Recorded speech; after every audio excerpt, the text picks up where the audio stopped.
বিপদ আসলে কোন দোয়া পড়তে হয়, কিভাবে ফরিয়াদের হাত উত্তোলন করতে হয়, কিভাবে রবের দরবারে নতজানু হয়ে ফরিয়াদ করতে হয়, এটা জানার দরকার আছে না নাই? আসুন আমরা বিশ্বনবীর জীবনী থেকে দেখি বিপদ আসলে উনি কি করতেন। বিপদ আসলেই প্রথমে বিশ্বনবী সাল্লাল্লাহু আলাইহি ওয়াসাল্লাম একটা দোয়া পড়তেন। তিনি পড়তেন ইন্না লিল্লাহি ওয়া ইন্না ইলাইহি রাজিউন। নিশ্চয় আমরা আল্লাহর জন্য, নিশ্চয় আমরা কার দিকে ফিরবো ভাই? আবার কার দিকে ফিরবো? আওয়াজ করে বলুন তো, আমরা এসেছি কার কাছ থেকে, আবারও ফিরে যাব কার কাছে? এজন্য বিষ্ণুই পড়ছেন ইন্না লিল্লাহি ওয়া ইন্না ইলাইহি রাজিউন।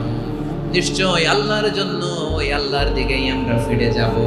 তারপরে বিষ্ণুই পড়তেন আল্লাহুম্মা আজুরনি ফি মুসিবাতি ওয়াখলুফ লি খায়রাম মিনহা। একসাথে প্রথমে পড়তেন ইন্না লিল্লাহি ওয়া ইন্না ইলাইহি রাজিউন। তারপর